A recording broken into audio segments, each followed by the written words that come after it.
آج میں مخاطب ہوں ڈینگی کے سلسلے میں۔ ڈینگی کی جو وبا اس وقت پورے پاکستان میں بالخصوص اسلام آباد، پنڈی اور لاہور میں پھیلی ہوئی ہے، اس کی آگہی کے لیے میں آج آپ سے مخاطب ہوں۔ یہ ایک انفیکشن آپ یہ سوچیں زیادہ تر پیشنٹس کو زیادہ تر پھیلنی شروع ہوئی ہے بیکاز آف ماسکیٹو جو بائٹ۔ اب اس کی جو علامات ہیں ہر ایک کو اس کے بارے میں علم ہونا چاہیے۔ اس میں پہلے 5 سے 7 دن میں بخار اور بخار تیز آنا، سردی کا لگنا، اس کے بعد کمزوری، ویکنس، نوزیا، وامٹنگ، ڈائریا۔ اس بیماری میں موسٹلی ویکنس، فیور کے ساتھ سب سے زیادہ پیشنٹس ہمارے پاس پریزنٹ کر رہے ہیں۔ تو جب پیشنٹ پریزنٹ کرتا ہے اس کو اپنے آپ کو خود گھر پہ ٹریٹ نہیں کرنا چاہیے، اس کو اپنے قریبی ڈاکٹر کے پاس جانا ہے اور اس کی سب سے پہلا ہے کہ تشخیص کرائے۔ اور تشخیص کرانے کا طریقہ اگر آپ پہلے 5 سے 7 دن کے اندر پریزنٹ کر رہے ہیں تو ہم NS1 ایک ٹیسٹ ہے وہ کرواتے ہیں۔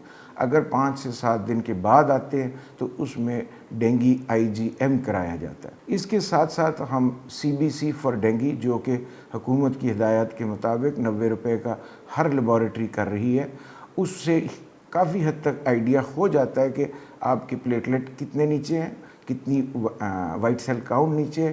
اس ڈیزیز کو ہم بائیسائٹوپینیا یعنی کہ 2 سیل لائنز نیچے کی طرف جاتی ہیں جس میں کہ وائٹ سیل کاؤنٹ 4000 سے نیچے آ جاتا ہے اور پلیٹلیٹ کاؤنٹ نیچے کی طرف جانا شروع ہو جاتا ہے۔ 100,000 1 لاکھ سے جب نیچے جاتا ہے تو ہم اس کو ڈینگی کے ساتھ جوڑ دیتے ہیں۔ اب بخار کا آنا، NS1 کا پازیٹیو ہونا، جب ساتھ ہی WBCs کا 4000 سے کم ہونا اور پلیٹلیٹ کا 1 لاکھ سے کم ہونا، یہ سگنیفائی کرتا ہے اس پیشنٹ کو ڈینگی ہے۔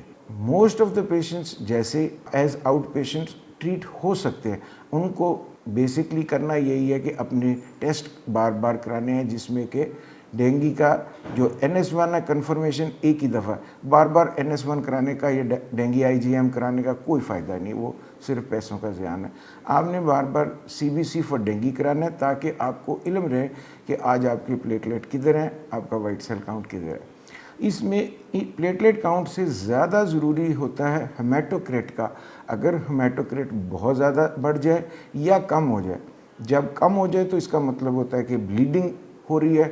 وہ عام طور پہ جب فیور سیٹل ہو رہا ہے یعنی کہ 5ویں 6ٹھے 7ویں دن یہ فیور ڈینگی کا کم ہونا شروع ہو جاتا ہے، لیکن وہ کرٹیکل پیریڈ شروع ہو جاتا ہے۔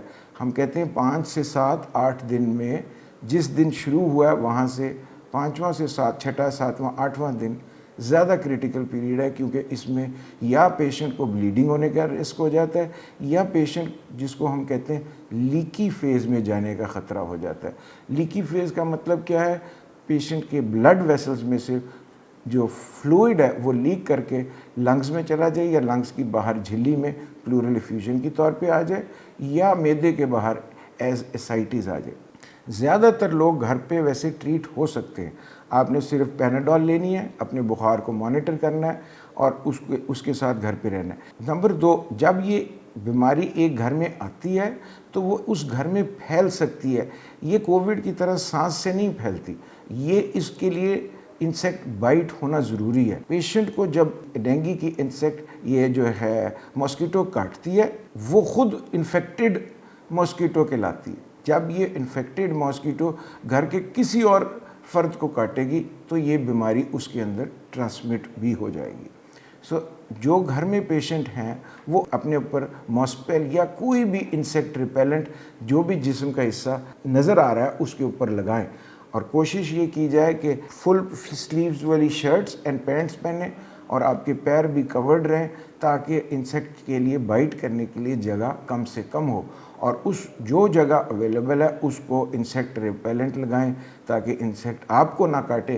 آپ کے کاٹنے سے وہ مزید لوگوں کو کاٹنے کے بعد مزید گھر میں یہ انفیکشن پھیلاتی ہے۔ دوسرا اس کے بارے میں ہم یہ کہتے ہیں گھر میں کہیں پہ بھی خالی پانی موجود ہے، جیسے کہ گملوں میں ہوتا ہے، پانی کے کولرز میں پانی کھلا ہوا پڑا ہوا ہے، ان سب کو فوری طور پہ ڈسچارج کریں، ختم کریں۔ یہ انسیکٹس کی بریڈنگ گراؤنڈ لاروا پروڈکشن یہاں پہ ہوتی ہے۔ اگر طبیعت زیادہ خراب ہے، اپنے ہاسپٹل میں اپنے ڈاکٹر سے رجوع کریں اور اس کے پاس جا کے فردر اپنا علاج کرائیں. گھر پہ علاج کرتے رہنا مریض کا اپنا خود کوئی عقل مندی نہیں ہے، خاص طور پہ اگر اس کی کچھ علامات چل رہی ہیں. اب ان علامات میں سے آپ لوگوں کے لیے جو میں آپ کو بتانا چاہ رہا ہوں ان میں یہ ہیں.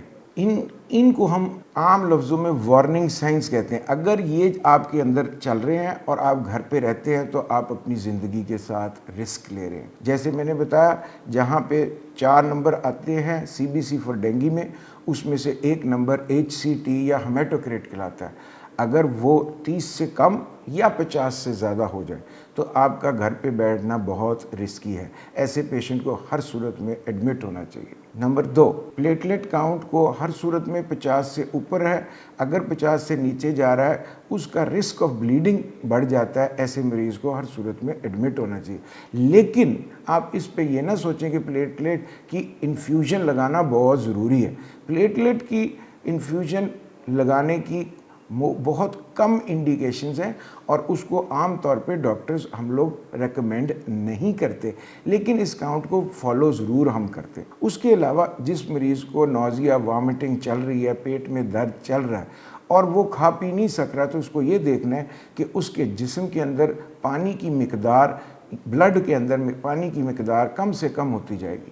جب یہ مقدار کم ہوتی جائے گی تو چونکہ پیشنٹ کا بلڈ پریشر ڈراپ کرنا شروع کر دیتا ہے اور ساتھ ہی ہارٹ ریٹ تیز ہونا شروع ہو جاتا ہے. ان علامات پہ بھی آپ اپنے فوری طور پہ اپنے قریبی ہسپتال یا اپنے ڈاکٹر کے پاس جائیں اور فردر اپنا علاج کرائیں. اگر آپ کو ویکنس، کمزوری، چکر آ رہے ہیں، پھر اس صورت میں بھی آپ نے اپنے قریبی ہسپتال میں جانا ہے. اب آخر میں اگر آپ نے بالکل ہی ڈیلے کر دیا تو پھر آپ کو خون کی الٹیاں آنا شروع ہو سکتی ہیں. ہر صورت میں اس سے پہلے ہی جانا آپ کے لیے بہتر ہے تاکہ ڈاکٹر آپ کا بہتر علاج اور جلدی کر سکے. بچوں کے اندر، بچے چونکہ بتا نہیں سکتے تو بچوں میں کئی دفعہ یہ ہوتا ہے ان کا پیشاب آنا کم ہوتا جا رہا ہے. اور ایڈلٹس میں بھی اگر آپ کا پیشاب کا رنگ چینج ہو رہا ہے یا آپ کی پیشاب کی مقدار کم ہو رہی ہے، آپ کو اس صورت میں بھی ہسپتال جلد از جلد جانا ہے. اور کچھ لوگ جن کو اور بیماریاں، مہلک بیماریاں ساتھ چل رہی ہیں، یعنی کہ شوگر ہے، ہائپر ٹینشن ہے، دل کی بیماریاں، وہ اپنا ان نمبروں کا انتظار نہ کریں، وہ پہلے ہی اپنے ڈاکٹر سے رجوع کریں اور ان سے اپنا علاج کرانا شروع کر دیں. امید ہے کہ یہ جو انفارمیشن ہم نے آپ کو دی ہے اس سے آپ بہتر اپنا علاج کر سکیں گے. دوبارہ ایمفسائز کرنا چاہوں گا، احتیاط بہت ضروری، اس کے بعد اپنا علاج ٹائملی جا کے ہاسپٹل میں کرانا وہ اور بھی ضروری. Thank you very much.